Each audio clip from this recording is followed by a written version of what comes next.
الحمد للہ نحمدہ ونستعینہ ونستغفرہ ونؤمن بہ ونتوکل علیہ ونعوذ باللہ من شرور انفسنا ومن سیئات اعمالنا من یہدہ اللہ فلا مضل لہ ومن یضلل فلا ہادی لہ واشہد ان لا الہ الا اللہ واشہد ان محمدا عبدہ ورسولہ صلی اللہ علیہ وسلم اما بعد فإن خیر الحدیث کتاب اللہ وخیر الہدی ہدی محمد صلی اللہ علیہ وسلم وشر الامور محدثاتها وكل محدثة بدعة وكل بدعة ضلالة وكل ضلالة في النار اما بعد اعوذ بالله السميع العليم من الشيطان الرجيم الذين ينفقون اموالهم بالليل والنهار سرا وعلانية فلهم اجرهم عند ربهم ولا خوف عليهم ولا هم يحزنون۔ ہر قسم کی تعریفات اللہ مالک الملک کے لیے ہیں جنہوں نے جنات اور انسان کو حقیقی معنوں میں اپنی پوجا، اپنی بندگی اور اپنی عبادت کے لیے بنایا ہے۔ جنات اور انسان کی تخلیق کا حقیقی اور بنیادی مقصد یہی تھا کہ وہ بارگاہ رب العالمین میں آیا کریں، اپنی جبین نیاز کو مالک کائنات کی بارگاہ میں آ کے جھکایا کریں، اپنے دست سوال کو کبریا کی بارگاہ میں آ کے پھیلایا کریں، اپنی کمر کو حالت رکوع میں اس کی بارگاہ میں آ کے ہم کیا کریں، اسی کی تکبیر کی صداؤں کو بلند کیا کریں، اسی کی تحلیل کے آوازوں کو اجاگر کیا کریں اور اس ہی کی تسبیح گیت گایا کریں۔ چنانچہ ارشاد ہوا وما خلقت الجن والانس الا لیعبدون، اور میں نے نہیں بنایا جنات اور انسان کو مگر اپنی پوجا، اپنی بندگی اور اپنی عبادت کے لیے۔ حمد و ثنا کے بعد عرب ہا عرب انگنت اور بے شمار درود و سلام ہوں اس ہستی اقدس و مقدس پر کہ جن کا نام نامی اور اسم گرامی محمد کریم صلی اللہ علیہ وعلی آلہ وصحبہ وبارک وسلم ہے۔ اللہ رب العزت نے امام الہدیٰ علیہ الصلوۃ والتسلیم کو اہل کائنات کی ہدایت اور ان کی رہنمائی کے لیے مبعوث فرمایا، اور آپ کی ذات بابرکات کے ذریعے اہل کائنات کی ہدایت اور ان کی رہنمائی کا خوب بندوبست فرمایا۔ اللہ رب العزت نے امام الہدیٰ علیہ الصلوۃ والتسلیم کی سیرت طیبہ میں طرح طرح کی خصوصیات کو ودیعت فرما دیا تھا اور گوناگوں قسم کی صفات کو آپ کی ذات اقدس و مقدس کا حصہ بنا دیا تھا، اور ان تمام باتوں سے بڑھ کر یہ کہ میرے آقا کی زندگی میں کوئی صبح ایسی نہیں آئی، کوئی شام اور کوئی رات ایسی نہیں آئی، دکھوں کی کوئی گھڑی اور خوشیوں کا لمحہ ایسا نہیں آیا جب مالک کائنات نے اپنی تائید کو، اپنی نصرت کو اور اپنی حمایت کاملہ کو آپ کے شامل حال نہ فرمایا ہو۔ اور ان تمام باتوں سے بڑھ کر یہ کہ عرش کے رب نے اپنی آخری کتاب حمید کو سید العرب والعجم امام المتقین والابرار حضرت اشرف الانبیاء والمرسلین حضرت خاتم النبیین جناب محمد کریم صلی اللہ علیہ وسلم کے قلب اطہر پہ نازل فرما دیا تھا۔ اسی کتاب حمید کی ایک انتہائی فصیح و بلیغ عنوان کے حوالے سے اپنی چند گزارشات کو موقع کی مناسبت سے آپ حضرات کے سامنے رکھنا چاہتا ہوں۔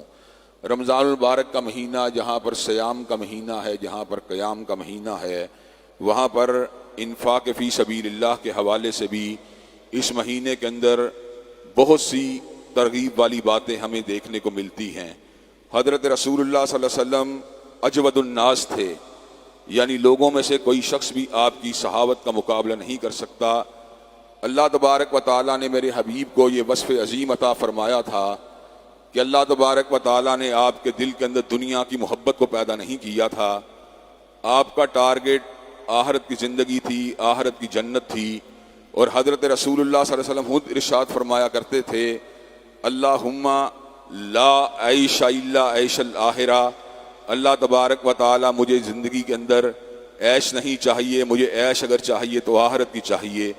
حضرات گرامی قدر یہ کس طرح کی بات ہے کہ حضرت رسول اللہ صلی اللہ علیہ وسلم نے ایمان والیوں کو، مومنہ عورتوں کو سونا پہننے کی اجازت دے رکھی تھی، لیکن جہاں پر آپ کی اپنی ازواج مطہرات کا معاملہ آیا آپ نے ان کو سونا پہننے کی اجازت نہیں دی، بلکہ دنیا کی زندگی کے حوالے سے ان سے استفسار کیا کہ جو تم میں سے دنیا چاہتی ہے میں اس کو دنیا دینے کے لیے تیار ہوں، وہ دنیا کا مال و اسباب لے کے مجھ سے چلی جائے، میں اس کو اپنے ساتھ نہیں رکھ سکتا۔ جس کے دل کے اندر دنیا کی طمع ہو، دنیا کا حرص ہو، ازواج مطہرات امہات المومنین کے اوپر میری ماؤں کے دوپٹوں کو نچھاور کر دیا جائے، میری دادیوں اور نانیوں کو ان کی عصمت اور ان کی آبرو کے اوپر قربان کر دیا جائے، ان میں سے کوئی ایک بھی ایسی نہیں نکلی جس نے دنیا کی زندگانی کو ترجیح دی ہو۔ حضرت رسول اللہ صلی اللہ علیہ وسلم کے رفاقت کے مقابلے میں ہر ایک نے حضور علیہ السلام کی رفاقت کاملہ کو اور آپ کی صحبت اعلیٰ کو ہی پسند کیا۔ حضرات گرامی قدر، مال کی محبت اگرچہ انسان کے دل میں انتہائی شدید ہوتی ہے، انہ لحب الخیر لشدید، جو مال سے بڑا ہی پیار کرتا ہے، لیکن اس کو اس بات کو سمجھ جانا چاہیے کہ جو مال بھی میرے پاس آیا ہے در حقیقت پروردگار عالم ہی کی طرف سے آیا ہے۔ اگر پروردگار عالم مجھے مال نہ دیتے تو آج میرے پاس مال و اسباب اور مال و زر موجود نہ ہوتا۔ حضرات گرامی قدر، حضرت رسول اللہ صلی اللہ علیہ وسلم نے مال و اسباب کو اللہ تبارک و تعالی ہی کی عطا قرار دیا، اور اللہ تبارک و تعالی نے قرآن مجید کے اندر بھی جا بجا مقامات کے اوپر اس بات کو ثابت فرما دیا کہ مال اللہ تبارک و تعالی کی عطا ہے، اور اس امر کا اعلان فرما دیا وَلَوْ بَسَطَ اللَّهُ الرِّزْقَ لِعِبَادِهِ لَبَغَوْا فِي الْأَرْضِ، اگر زمین کے اوپر میرے بندے جو ہیں اگرچہ رزق کے متلاشی ہیں، رزق چاہتے ہیں، لیکن میں بعض لوگوں کو اس لیے رزق نہیں دیتا لَبَغَوْا فِي الْأَرْضِ کہ وہ زمین کے اوپر بغاوت کے اوپر آمادہ و تیار نہ ہو جائیں۔ حضرات گرامی قدر، اللہ تبارک و تعالیٰ کا عطا کردہ جو رزق ہے، اس کے اندر مالک کائنات نے اپنے حق کو اس دن رکھا ہے جس دن فصلوں کی کٹائی کا وقت آتا ہے۔ ہر قمری سال کے بعد اللہ تبارک و تعالیٰ کے عطا کردہ مال میں سے اس کے حق کو ادا کرنا، یہ ہر مومن و مسلمان کی ذمہ داری ہے۔ جو مومن و مسلمان اس ذمہ داری کے اندر کوتاہی کرتا ہے، در حقیقت اس کو اپنے ایمان کا جائزہ لینے کی ضرورت ہے۔ اللہ تبارک و تعالیٰ کلام حمید میں اس امر کا اعلان فرماتے ہیں وَالَّذِينَ يَكْنِزُونَ الذَّهَبَ وَالْفِضَّةَ وَلَا يُنْفِقُونَهَا فِي سَبِيلِ اللَّهِ فَبَشِّرْهُم بِعَذَابٍ أَلِيمٍ، وہ لوگ جو سونے اور چاندی کو جمع کرتے ہیں اور اللہ تبارک و تعالیٰ کے راستے میں خرچ نہیں کرتے، ان کو عذاب علیم کی بشارت سنا دیجئے۔ یوم یحمى علیہ فی نار جہنم، جب قیامت کا دن آئے گا، اللہ تبارک و تعالیٰ سونے چاندی کو آگ میں پگھلانے کے بعد کیا کریں گے؟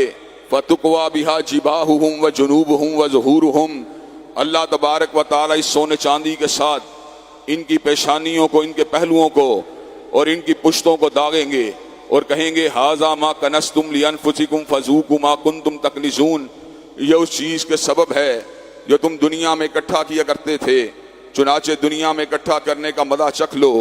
حضرات گرامی قدر، جس مال کو اللہ تبارک و تعالیٰ کے راستے میں خرچ نہیں کیا جاتا، وہ مال اللہ تبارک و تعالیٰ تلف کر لیتے ہیں۔ اللہ تبارک و تعالیٰ نے قرآن مجید کے اندر قارون کا ذکر کیا، جس کے خزانوں کا عالم یہ تھا کہ اس کے خزانے تو بڑی دور کی بات ہے، ان کو اٹھانے کے لیے، ان کی چابیوں کو اٹھانے کے لیے ایک طاقتور جمعیت کی ضرورت ہوا کرتی تھی۔ حضرات گرامی قدر، بستی کے اہل علم نے اس کو مخاطب ہو کر یہ بات کہی احسن کما احسن اللہ علیک، کہ تم بھی لوگوں کے ساتھ ویسے ہی احسان والا معاملہ کرو جیسے اللہ تبارک و تعالیٰ نے تم سے احسان والا معاملہ کیا ہے۔ تو اس نے عجیب و غریب بکواس کی تھی، اس نے کہا انما اوتیتہ علی علم عندی، یہ جتنا بھی مال میرے پاس موجود ہے در حقیقت میرے زور بازو سے آیا ہے۔ وہ اس بات کو فراموش کر چکا تھا کہ روئے زمین کے اوپر جتنا مال و اسباب موجود ہوتا ہے وہ در حقیقت اللہ احکم الحاکمین ہی کی عطا ہوتا ہے۔ وہ ایک مرتبہ اپنی بستی کے اندر اپنی پوری زینت کے ساتھ نکلا۔ بستی کے اندر جو لوگ دنیا دار تھے وہ کہنے لگے یا لیت لنا مثل ما اوتی قارون، اے کاش ہمیں بھی وہ مل جائے جو قارون کے پاس ہے۔ بستی کے اہل علم نے کہا ثواب اللہ خیر، اللہ تبارک و تعالیٰ کا عطا کردہ ثواب اس مال سے بدرجہ بہتر ہے جو قارون کے پاس ہے۔ اللہ تبارک و تعالیٰ نے تمام حجت کے لیے ویسے تو مالک کائنات نے یوم حساب کو جزا اور سزا کے لیے مقرر کر رکھا ہے، لیکن کئی مرتبہ اللہ تبارک و تعالیٰ دنیا ہی کے اندر اتمام حجت کو کر دیتے ہیں۔ فَحَسَفْنَا بِهِ وَبِدَارِهِ الْأَرْضِ، اللہ تبارک و تعالیٰ نے اس کو اس کے خزانے کے سمیت زمین کے اندر دنسا دیا۔ وَلَمْ تَكُن لَّهُ فِئَةٌ يَنصُرُونَهُ مِن دُونِ اللَّهِ، اور اس کی مدد کرنے والا کوئی نہیں تھا۔ اس کے مد مقابل جب اللہ تبارک و تعالیٰ کے راستے میں مال کو خرچ کیا جاتا ہے کیا ہوتا ہے؟ وَمَا أَنفَقْتُم مِّن شَيْءٍ فَهُوَ يُخْلِفُهُ وَهُوَ خَيْرُ الرَّازِقِينَ، اللہ تبارک و تعالیٰ اس مال کا بدل عطا فرما دیتے ہیں، اور اللہ تبارک و تعالیٰ بہترین رزق دینے والے ہیں۔ حضرات گرامی قدر حضرت رسول اللہ صلی اللہ علیہ وسلم نے ایک شخص کے واقعے کو بیان کیا کہ ایک شخص نے پرانی امتوں میں سے بادلوں کے اندر سے ایک شخص کے نام کو سنا. بادلوں کے اندر سے آواز آ رہی تھی فلاں شخص کے باغات کے اوپر جا کے برسو، فلاں شخص کے باغات کے اوپر جا کے گرو. آدمی بڑا حیران و پریشان ہوا کہ بادلوں کے اندر سے ایک شخص کے نام کی آواز آ رہی ہے، یہ کیا معاملہ ہے، یہ کیا ماجرا ہے. اس نے بادلوں کا تعاقب کیا. بادل ایک مقام کے اوپر جا کے رکا، اس نے وہاں پر برسنا شروع کر دیا. آدمی نے دیکھا ایک آدمی تھا جو کھیتیوں کو سینچ رہا تھا. اس نے کہا میں نے تیرا نام کیا ہے؟ اس نے کہا میں فلان ابن فلان ہوں. کہا میں نے تیرے نام کو آسمان کی بلندیوں کے اوپر سنا ہے، تو کرتا کیا ہے؟ کہا میں نے اپنے مال و اسباب کے 3 حصے کیے ہیں، ایک پیداوار کا حصہ باغ کے اوپر، ایک پیداوار کا حصہ اپنے گھر والوں کے لیے، اور ایک پیداوار کا حصہ اللہ تبارک و تعالیٰ کے راستے میں وقف کر دیتا ہوں. جب گرد و نواح میں بنجر پن ہوتا ہے اللہ تبارک و تعالیٰ میری کھیتیوں کو ڈوبنے نہیں دیتے. حضرات گرامی قدر اس کا مطلب یہ ہے جو اللہ تبارک و تعالیٰ کے راستے میں اپنے مال و متاع کو خرچ کرے گا اللہ تبارک و تعالیٰ اس کے مال کو تلف نہیں ہونے دیں گے. دوسرا فائدہ الذین ینفقون اموالہم باللیل والنہار سرا وعلانیۃ فلہم اجرہم عند ربہم ولا خوف علیہم ولا ہم یحزنون. اللہ تبارک و تعالیٰ اس شخص کے مال کو جو ہیں جہاں پر باقی رکھیں گے وہاں پر پروردگار عالم اس کے خوفوں کو بھی دور فرما دیں گے، اس کے غموں کو بھی دور فرما دیں گے. حضرات گرامی قدر پروردگار عالم کے پاس اس کا اجر مسلم ہے، لیکن اللہ تبارک و تعالی دنیا کے اندر اس کو 2 فائدے پہنچائیں گے. ایک اس کے ڈپریشن کو ختم فرما دیں گے، ایک اس کی انگزائٹی کو ختم فرما دیں گے. حضرات گرامی کا دور حاضر جو ہے وہ ڈپریشن کا دور ہے، انگزائٹی کا دور ہے. ہر شخص نفسیاتی عارضوں کے اندر الجھا ہوا ہے. ڈپریشن کیا ہے؟ ڈپریشن ماضی کے غم کا نام ہے. انگزائٹی کیا ہے؟ انگزائٹی مستقبل کے خدشات کا نام ہے. حضرات گرامی قدر جو بندہ پروردگار عالم کے راستے میں اپنے مال و اسباب کو خرچ کرتا ہے اللہ تبارک و تعالیٰ اس کے ماضی کے غموں کو بھی دور فرما دیں گے، مستقبل کے اندیشوں کو بھی دور فرما دیں گے. حضرات گرامی قدر اور صدقہ اور خیرات کے ذریعے اللہ تبارک و تعالیٰ انسانوں کے گناہوں کو بھی معاف کر دیتے ہیں. اللہ تبارک و تعالیٰ جو ہے انسانوں کے اوپر سکینت کا بھی نزول فرما دیتے ہیں. اللہ تبارک و تعالیٰ نے اپنے حبیب کو مخاطب ہو کر اعلان فرما دیا خذ من اموالہم صدقۃ تطہرہم وتزکیہم بہا وصلی علیہم. آپ ان سے ان کے مالوں میں سے صدقے کو حاصل کیجئے جو کہ ان کو پاک کرے گا، ان کو صاف کرے گا. حضرات گرامی قدر انسان کیا ہے؟ انسان گوشت پوش کا وجود ہے. اللہ تبارک و تعالیٰ کی نافرمانی کے اندر حدود کو تجاوز کر دینے والا یہ انسان جب گناہوں کو کرتا ہے تو اس کا وجود، اس کی روح، اس کا دل و دماغ آلائشوں کے دباؤ میں آ جاتا ہے. جب وہ اللہ تبارک و تعالیٰ کے راستے میں اپنے مال و متاع کو خرچ کرتا ہے اللہ تبارک و تعالیٰ اس کی آلائشوں کو دور فرما دیتے ہیں.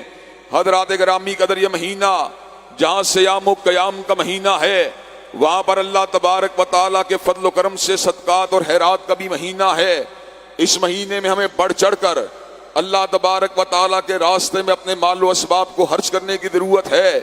حضرات گرامی قدر اس کا نتیجہ کیا نکلے گا؟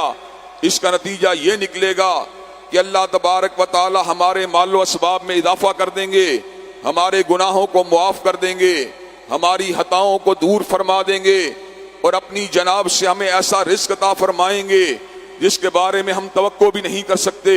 اور اللہ تبارک و تعالیٰ اپنے فضل و کرم سے ہمارے ڈپریشن کو، ہماری انگزائٹی کو اللہ تبارک و تعالیٰ اپنے فضل و رحمت سے ہر اعتبار سے امن میں تبدیل کر دیں گے، سکون میں تبدیل کر دیں گے. اور حضرات گرامی قدر یہاں پر اس بات کو بھی اپنے دل و دماغ میں اتارنے کی ضرورت ہے کہ مال وہ اللہ کو قبول ہے، صدقہ وہ اللہ کو قبول ہے، خیرات وہ اللہ کو قبول ہے جس سے انسان کو پیار ہے. اللہ تبارک و تعالیٰ اچھی طرح جانتے ہیں انسان کا پیار کس چیز کے ساتھ ہے. لن تنالوا البر حتی تنفقوا مما تحبون وما تنفقوا من شیء فإن اللہ بہ علیم. اللہ تبارک و تعالیٰ خود اعلان فرماتے ہیں تم ہرگز نیکی کو نہیں پہنچ سکتے جب تک اس چیز کو اللہ تعالیٰ کے راستے میں نہیں خرچتے جو تمہیں پیاری ہے، اور جو کچھ تم خرچتے ہو اللہ تبارک و تعالیٰ کو اس کا صحیح طور پہ پتہ ہوتا ہے۔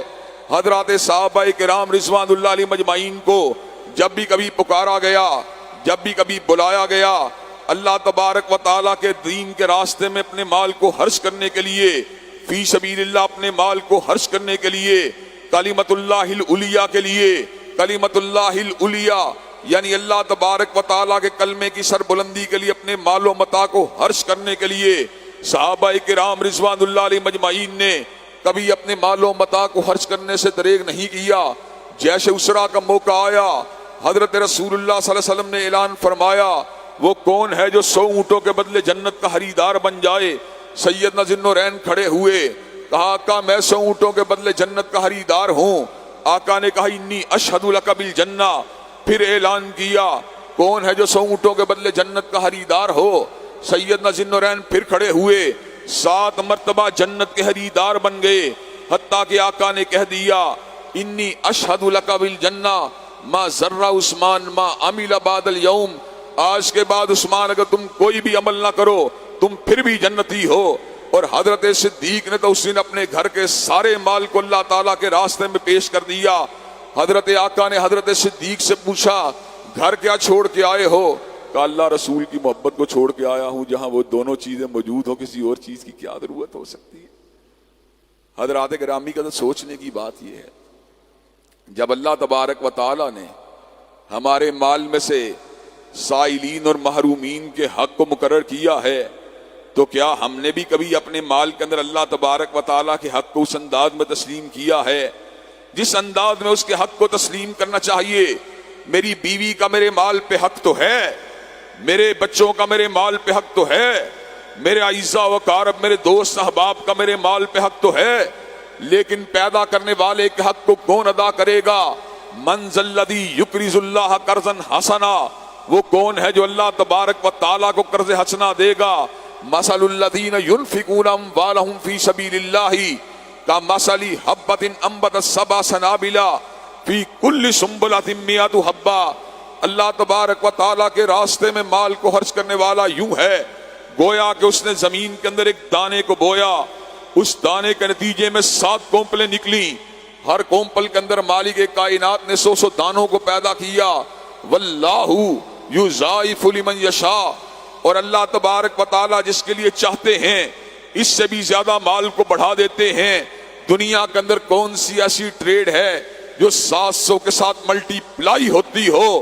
دنیا کے اندر جو مال 1.5 گنا بڑھ جائے بڑی بات سمجھی جاتی ہے، جو مال 2 گنا بڑھ جائے بڑی بات سمجھی جاتی ہے، لیکن یہاں پر اللہ تبارک و تعالیٰ کیا کہہ رہے ہیں کہ میں 700 کے ساتھ اس کو ضرب دوں گا، اور ساتھ ہی اعلان فرما رہے ہیں واللہ یضاعف لمن یشاء، اور اللہ تبارک و تعالیٰ جس کے لیے چاہیں اس کی نیت کے حساب سے بڑھاتے ہی چلے جائیں۔